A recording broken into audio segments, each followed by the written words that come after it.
After the Pastoral Sonata, and shortly after writing the Heiligenstadt Testament of 1802, Beethoven embarked on a new path, telling his friend Krumholtz that the new works would be written in a completely new manner.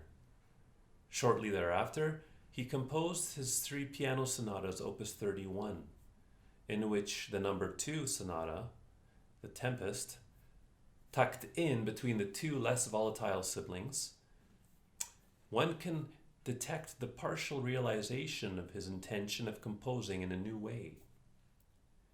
To give a sense of context, with the rise of Napoleonic France, the ideals of liberty, equality, fraternity ushered in an age of national liberation and precipitated a revolution of the spirit, not just in France, but all around Europe.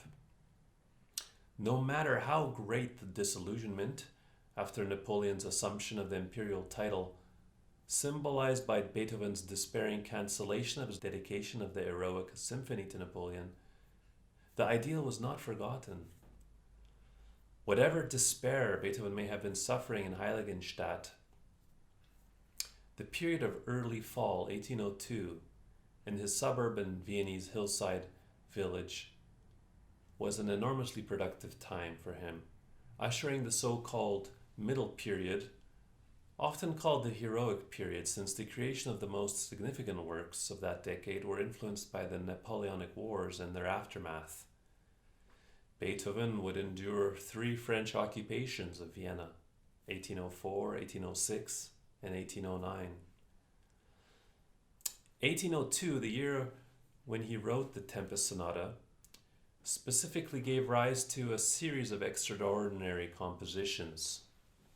In addition to the Tempest Sonata and the 2 other sonatas of Opus 31, we have the completion of the Second Symphony, the 3 sonatas for piano and violin, Opus 30, both sets of piano variations, Opus 34, and the Eroica variations, Opus 35.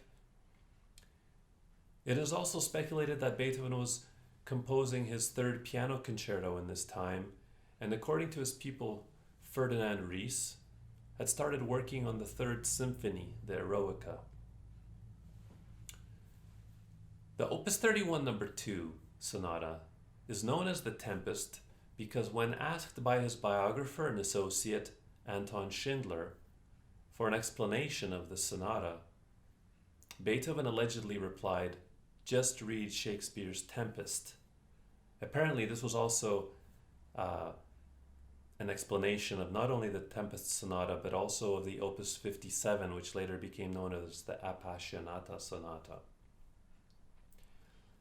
The Tempest is the final play written by Shakespeare and deals with existential themes and subjects, including tragedy, comedy, and romance, although formally it is characterized in the genre of a romance because of the spiritual transformation of the main character, Prospero.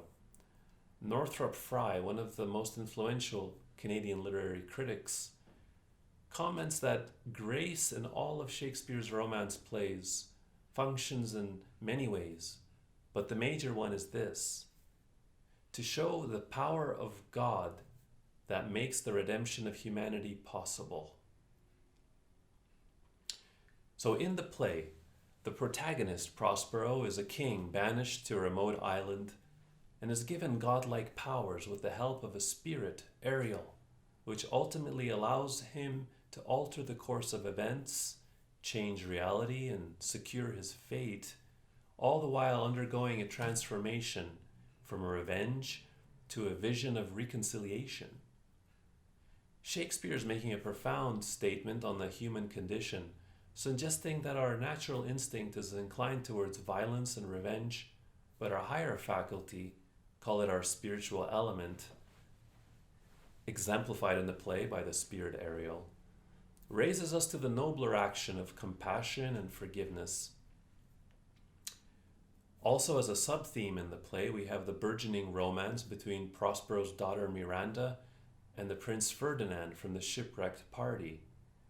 And this can be an allusion to the romantic slow movement of the Tempest Sonata. But to be clear, the Tempest sonata is not programmatic music, and it would be futile to try to envision which part of the music refers to what corresponding part of the play. As we recall, even for the Pastoral Symphony, which had descriptive titles for each of the movements, Beethoven added a subtitle stating more an expression of feeling than tone painting.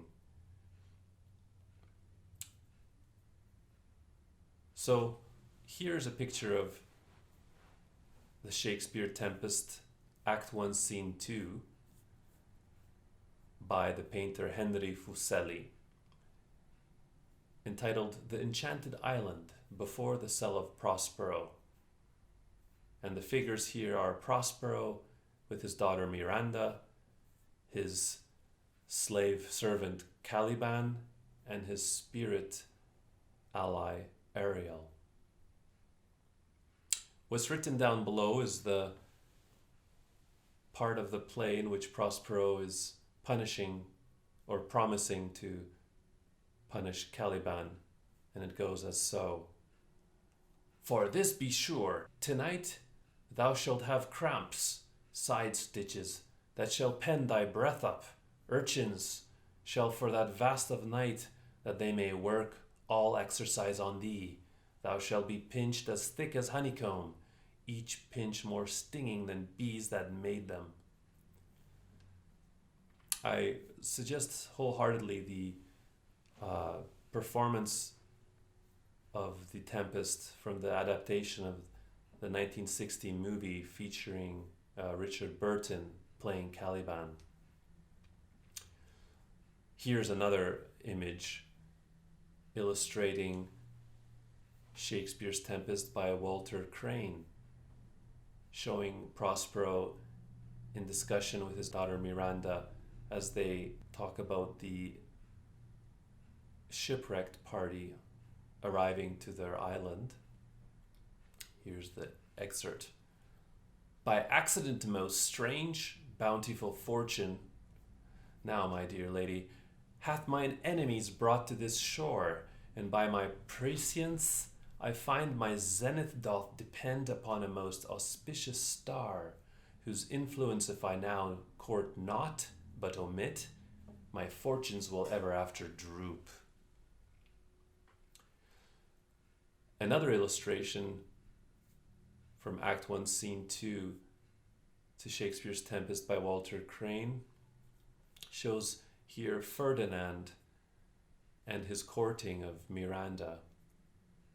He states, most sure the goddess on whom these airs attend, oh, if a virgin and your affections not gone forth, I'll make you the Queen of Naples.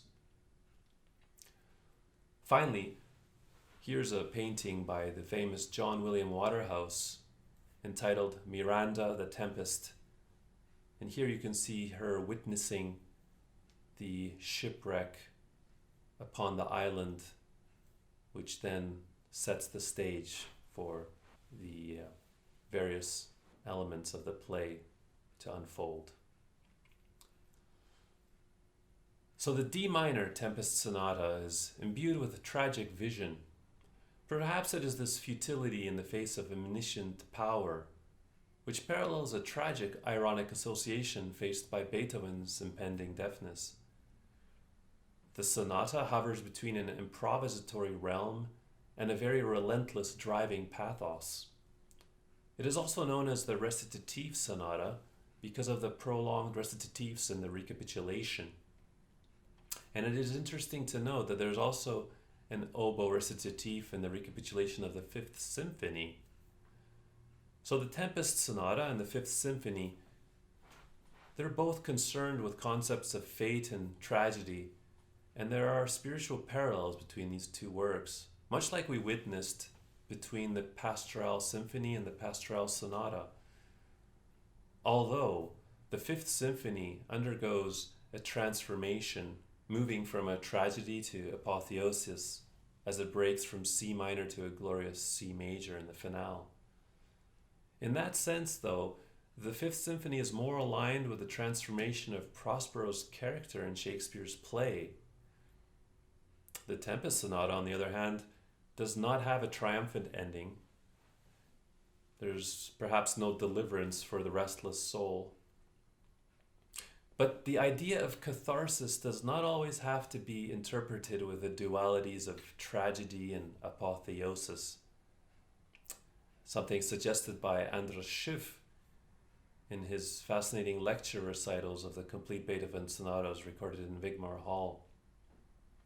Many artists and scholars, including the young Canadian pianist Stuart Goodyear, who writes on the subject in the liner notes of his complete Beethoven sonata recordings, interpret, for example, the Appassionata Sonata, the most tempestuous of the Beethoven sonatas, written just a few years after the Tempest, as being a cathartic experience for Beethoven in the sense that the pathos of the music provides psychological release and relief through the expression of strong and previously repressed emotions. Seeing that the Tempest Sonata is written in a similar vein and the themes of fate and tragedy run strongly through both sonatas, we can also envision Beethoven as writing these works as a way of coming to terms with his own personal tragedy and infirmity. It's a sort of Beethoven as Prometheus, the creative and rebellious spirit rejected by God, who angrily defies him and asserts himself. 20 years later, of course, Beethoven realizes his ultimate catharsis with the negative-positive dialectic in his final sonata, Opus 111. Hans von Bülow, the famous Liszt pupil and the first editor of the Beethoven sonatas, proposed this sonata as an ultimate representation of samsara and nirvana. And to conclude, I would like to just make a little allusion to Beethoven on the eve of his 250th anniversary and the cosmic associations which that can evoke. So I invite you, when you look up into the stars, you should be able to see a very bright star, which may be the star called Spica in the constellation of Virgo. And if you see this star, as I have recently,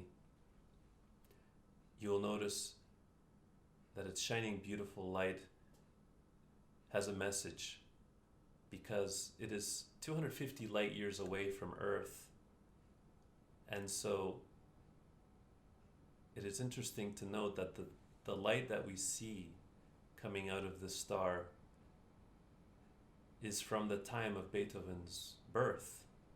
So we are literally undergoing a sort of a cosmic interconnectivity, and the realities of our world are somehow intertwined with the bigger picture, and the universe is working its magic to unite all of us.